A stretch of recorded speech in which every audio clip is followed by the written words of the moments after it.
So hello guys, once again welcome back in my new video. So guys, आज के ज़माने में एक ऐसा बंदा ढूंढ के दिखाओ जो एनिमी नहीं देखता या फिर एनिमी के बारे में नहीं जानता हो। और भाई जिन लोगों को एनिमी के बारे में नहीं पता ना, तुम लोग जाके पोको देखो। तो आज मैं एनिमी लवर्स के लिए ना top 10 best enemies of all time लेके आ चुका हूँ। तो इस वीडियो को एंड तक जरूर से, और अगर इसका पार्ट 2 आपको चाहिए तो मुझे नीचे कमेंट सेक्शन में कमेंट करके जरूर से बताना। मैं आप लोगों के लिए पार्ट 2 भी बहुत जल्दी ले आऊंगा। मैंने इस सारे एनिमी को IMDb रेटिंग के अनुसार डिवाइड किया है। तो शुरू करते हैं अपना आज का वीडियो इंट्रो के बाद।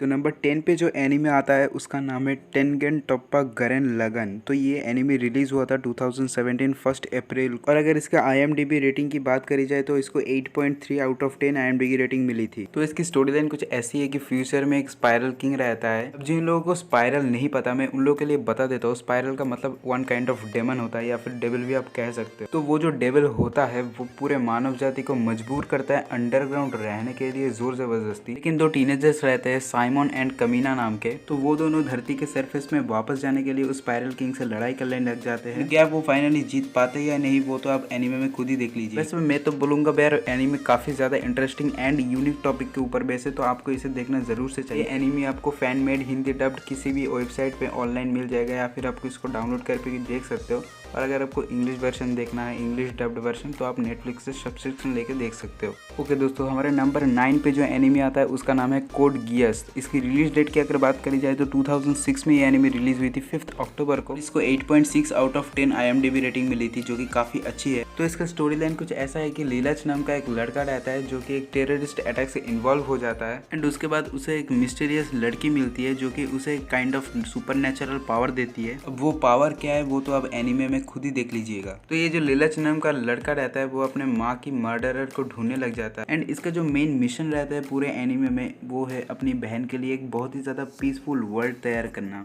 अब वो क्या एट लास्ट अपने मिशन में सक्सेसफुल रहता है वो तो आप एनिमे में देख लीजिए। और उसके फादर से उसकी ज्यादा बनती नहीं, तो उसके फादर ने उसको छोड़ के चले गए थे। सो ये एनिमे आप ऑनलाइन से कहीं से भी जुगाड़ लगा के देख सकते हो। ओके, सो नंबर 8 पे जो एनिमे आता है उसका नाम है क्लैनेड आफ्टर स्टोरी। अगर रिलीज डेट की बात करी जाए तो 2004 में 28 अप्रैल को ये फर्स्ट रिलीज। इसको 8.6 आउट ऑफ 10 IMDb रेटिंग मिली है। ओके, तो स्टोरी में दिखाया जाता है कि एक हाई स्कूल लड़का रहता है जिसकी माँ की डेथ हो जाती है। एंड उसकी माँ की डेथ होने के बाद उसके फादर भी उसको छोड़ के चले जाते हैं। एंड वो जो लड़का रहता है वो डिसाइड नहीं कर पाता कि अपने फ्यूचर में वो अब करे तो करे क्या। एंड उसके कॉलेज में एक नई फ्रेंड आती है तोमोया नाम की। एंड उससे क्या कुछ सीखने को मिलता है उस लड़के को, वो तो आप स्टोरी में आगे देख लीजिएगा। वैसे मैं यहाँ पर एक बात बताना चाहता हूँ, सीजन 1 एंड सीजन 2 इनमें बहुत ज़्यादा डिफरेंस है एनिमे के।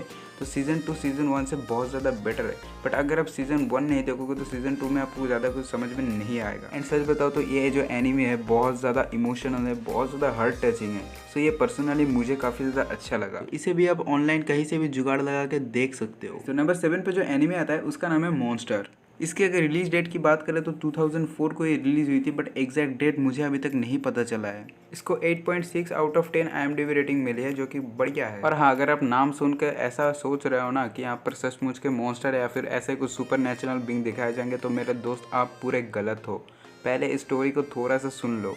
ओके, तो स्टोरी में होता कुछ ऐसा है कि जर्मनी में बहुत ज़्यादा यंग एक जापानीज ब्रेन सर्जन रहता है जो कि इतना ज़्यादा स्किल्ड है कि वो अगर किसी की भी ऑपरेशन करे तो उसके बचने के 90% चांस बढ़ जाते हैं। तो स्टोरी चलते चलते होता कुछ ऐसा है कि एक दिन हॉस्पिटल में एक बच्चे को लाया जाता है जिसका ऑपरेशन करना था। तो वो जो यंग ब्रेन सर्जन रहता है वो उसका खुद ऑपरेशन करता है एंड वो बच्चा बच जाता है। लेकिन जब कहानी कुछ सालों बाद आगे बढ़ती है तब उस डॉक्टर को ये पता चलता है कि उसने असल में उस दिन एक राक्षस को नई जिंदगी दे दी थी। तो उसी वक्त वो डॉक्टर उस लड़के को मारने का फैसला करते हैं। एंड क्या आखिर तक वो उस लड़के को मार पाते या नहीं, वो तो अब एनिमे में खुद ही देख लीजिएगा। इसको आप ऑनलाइन से कहीं से भी जुगाड़ लगा के देख सकते हो। ओके गाइस, तो अभी नंबर 6 पे जो एनिमे आता है उसका नाम है हजिमे नो इप्पो। ये एनिमे रिलीज हुआ था 2006 को 3 अक्टूबर को। और इसके IMDb रेटिंग की बात करी जाए तो 8.8 IMDb रेटिंग आउट ऑफ 10 इसको मिली है। तो इसकी स्टोरी कुछ ऐसी है कि इप्पो नाम का एक हाई स्कूल लड़का रहता है जो कि बहुत ज़्यादा शर्मीला होता है एंड वो अपने इस शर्मीले स्वभाव के कारण स्कूल में किसी भी दोस्त बनाने में सफल नहीं होता। और इसी बात का फ़ायदा उठा के कुछ बच्चे उसे बहुत पीटते थे, बहुत मारते थे। तो एक दिन ऐसे ही वो बहुत सारे बच्चों से पिट के बहुत ज़्यादा इंज्योर हो गया था एंड एक आदमी उसे देख के एक जिम में ले जाते हैं उस दिन। एंड उसके बाद कहानी में आगे क्या होता है वो तो आप खुद ही देख लीजिएगा। ये बहुत ज़्यादा इंटरेस्टिंग एनिमे, मैं आप सभी को रेकमेंड करूँगा आप ये एनिमे ज़रूर से देखो एंड बहुत ज़्यादा इंस्पायरिंग एनिमे है। तो आप इसे भी खुद ब खुद देख लीजिएगा कहीं से भी जुगाड़ लगा के। ओके गाइस, तो नंबर 5 पे जो एनिमे आ रहा है उसका नाम है स्टीन्स गेट। हाँ, मैंने शायद यही सही प्रोनाउंस किया है। इसको 8.8 आउट ऑफ 10 IMDb रेटिंग मिली है जो कि काफ़ी सही है। तो ये एनिमे रिलीज़ हुआ था 2011 को 6 अप्रैल को। एंड हाँ, पता है सबसे इंटरेस्टिंग बात क्या है, ये जो एनिमे है वो टाइम ट्रेवल लवर्स के लिए बहुत ज़्यादा स्पेशल होने वाली है। और ये एक साइंस फिक्शन एनिमे होने के साथ साथ बहुत ज़्यादा साइकोलॉजिकल टाइप एनिमे है। इस एनिमे में बटरफ्लाई इफेक्ट को बहुत ज़्यादा डिटेल्स में समझाया गया है। और अगर आपको नहीं पता कि बटरफ्लाई इफेक्ट क्या होता है तो मैं नीचे डिस्क्रिप्शन में वीडियो का लिंक दे दूंगा, आप उसे जाकर चेकआउट ज़रूर से कर सकते हो। ओके, तो अभी स्टोरी लाइन की तरफ बढ़ते हैं। ओके, तो स्टोरी में हमें ये दिखाया जाता है कि एक काइंड ऑफ मैड साइंटिस्ट रहता है जो कि अपनी टीम के साथ रिसर्च करते करते पास्ट में मैसेज सेंड करने का एक तरीका ढूंढ निकालता है, एक्सीडेंटली ऑफ कोर्स। उसके बाद वो लोग जो होते हैं वो अपने प्रेजेंट से पास्ट में कुछ मैसेजेस सेंड करते हैं एंड उन मैसेजेस के पास्ट में जाने की वजह से उनके प्रेजेंट में बहुत ज़्यादा इफेक्ट करता है। अब वो इफेक्ट क्या कुछ है वो तो आप एनिमे में जाके खुद ही देख लीजिएगा। आखिर में यानी कि एंड तक इनके साथ क्या कुछ होता है वो आप सभी जान जाओ। एनिमे बहुत ज़्यादा यूनिक कॉन्सेप्ट के ऊपर तो बेस्ट नहीं है, लेकिन इसका जो स्टोरी लाइन है ना, मैं गारंटी से कह सकता हूँ आपको बहुत ज़्यादा अच्छा लगने वाला है। एनिमे को भी आप कहीं से भी ऑनलाइन जुगाड़ लगा के देख सकते हो या फिर नेटफ्लिक्स बाबा तो है ही। ओके गाइस, तो नंबर 4 पे जो एनिमे आता है उसका नाम है काउबॉय बेबॉप। ये एनिमे रिलीज हुआ था 1998 3 अप्रैल को और इसको 8.9 आउट ऑफ 10 IMDb रेटिंग मिली है। और इसकी स्टोरी लाइन कुछ ऐसी है कि फ्यूचर में ह्यूमन टेक्नोलॉजी बहुत आगे बढ़ चुकी होती है। इसकी वजह से humans other galaxies and other planets पर भी पहुंच जाते हैं और इसके साथ साथ जो क्राइम रेट होता है वो भी बहुत तेजी से बढ़ने लग जाता है। और जो फ्यूचर के पुलिस रहते हैं उनको ये सब क्राइम मिटाने के लिए बाउंटी हंटर्स की मदद लेनी पड़ती है। हमारी ये जो स्टोरी होती है वो एक सिंगल और पर्टिकुलर बाउंटी हंटर को फॉलो करती है जो कि अपने टीम के साथ मिलकर उन क्रिमिनल्स को पकड़ने की कोशिश करती है। और यही होते हैं इस एनिमे के मेन कैरेक्टर्स। ये जो बाउंटी हंटर्स की गैंग होती है वो बहुत ही ज़्यादा यूनिक एंड कमाल की होती है। और सबसे ज़्यादा फनी बात तो ये है कि आपको हर एक एपिसोड में ये देखने को मिलेगा कि ये लोग बार बार अपने मिशन में नाकामयाब हो जाते हैं, लेकिन जो मेंबर्स रहते हैं वो काफ़ी ज़्यादा इंटेलिजेंट रहते हैं। लेकिन यहाँ पर ट्विस्ट तो तब आता है जब जो मेन बाउंटी हंटर रहता है यानी कि लीडर, उसका जो पास्ट लाइफ होता है वो काफ़ी ज़्यादा डार्क पास्ट लाइफ होता है उसका। एंड उसका जो पास्ट लाइफ होता है वो उसके प्रेजेंट लाइफ को किसी ना किसी तरह इफेक्ट करने लग जाता है। एंड उसके बाद एनिमे में आगे क्या होता है, क्या कुछ वो कर पाते हैं, क्या नहीं कर पाते, वो तो आप खुद ही देख लीजिएगा। इसको आप ऑनलाइन से कहीं से भी देख सकते हो।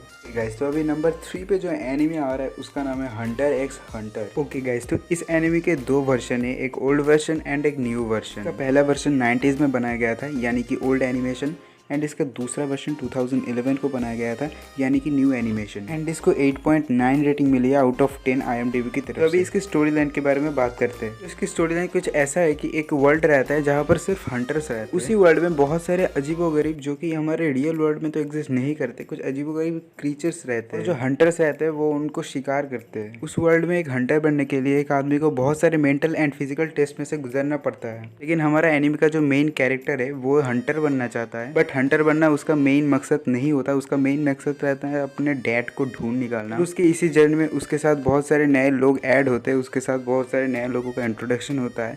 तो जर्नी में आगे क्या होता है वो आप देख लीजिएगा इस एनिमे को। देखो भाई, इसे भी आप कहीं से भी डाउनलोड कर सकते हो, मुझे बताने की ज़रूरत तो है नहीं। अब आते हैं नंबर 2 पर and my personal favourite anime, और इसका नाम शायद बहुत सारे लोगों ने पहले ही सुना होगा।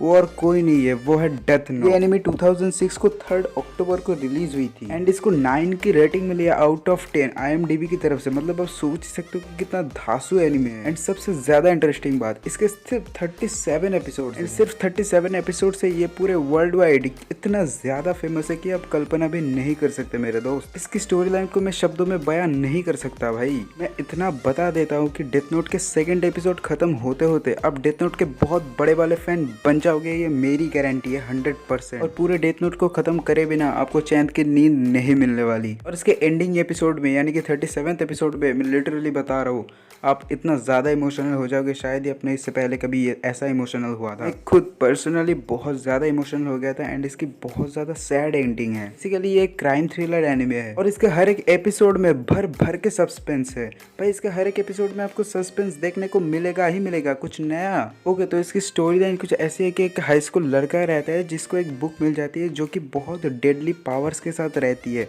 एंड उस बुक को पाने के बाद वो लड़का इंसाफ करने का सोचता है, लोगों को मार के। ऑफ कोर्स वो बुरे लोगों को ही मारेगा, अच्छे लोगों को तो बिल्कुल नहीं मारेगा। उसके बाद एनिमे में एक डिटेक्टिव आता है, जो डिटेक्टिव उस लड़के को चैलेंज करता है कि मैं तुम्हें ढूंढ निकालूंगा और फिर खत्म कर दूंगा। एंड वो लड़का भी जो रहता है ना, वो डिटेक्टिव को चैलेंज करता है कि मैं तुम्हें पहले ढूंढ निकालूंगा और फिर मार दूंगा। और उसके बाकी के बाद के स्टोरी लाइन आप खुद ही देख लीजिएगा। अगर तुम लोगों ने जिंदगी में डेथ नोट ही नहीं देखा तो जिंदगी में देखा क्या तुम लोगों ने। एंड ये वीडियो रिकॉर्ड करते करते भी मेरे गूज़बम्स आ रहे हैं, मतलब समझ सकते हो, मैं अब ज़्यादा आगे नहीं जा रहा।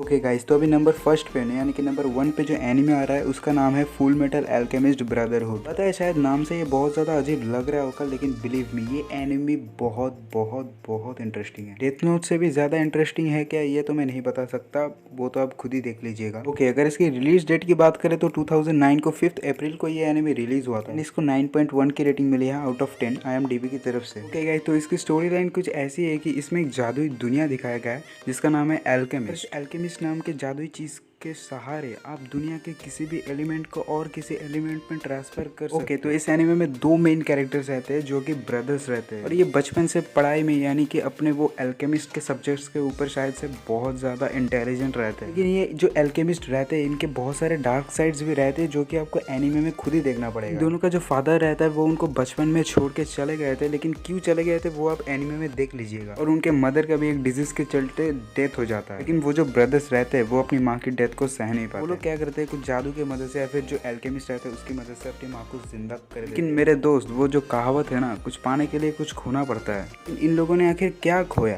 क्या वो अपने डैड को वापस पाते हैं, उनके साथ आगे एनिमे में क्या हुआ, ये सारे सवालों के जवाब आपको एनिमे के अंदर मिल जाएगा। सो इस एनिमे को जरूर से वॉच करना। और हाँ, डेथ नोट के बारे में बिल्कुल मत भूलना, उसको तो पहले वॉच करना है यार। ओके, सो फिलहाल के वीडियो में बस इतना ही। अगर आपको इस वीडियो का पार्ट 2 चाहिए तो मुझे नीचे कमेंट सेक्शन में बताओ एंड वीडियो को लाइक करके जाओ। और अगर आपको एनिमे रिलेटेड या फिर एंटरटेनिंग रिलेटेड वीडियोस पसंद है तो चैनल को सब्सक्राइब करो।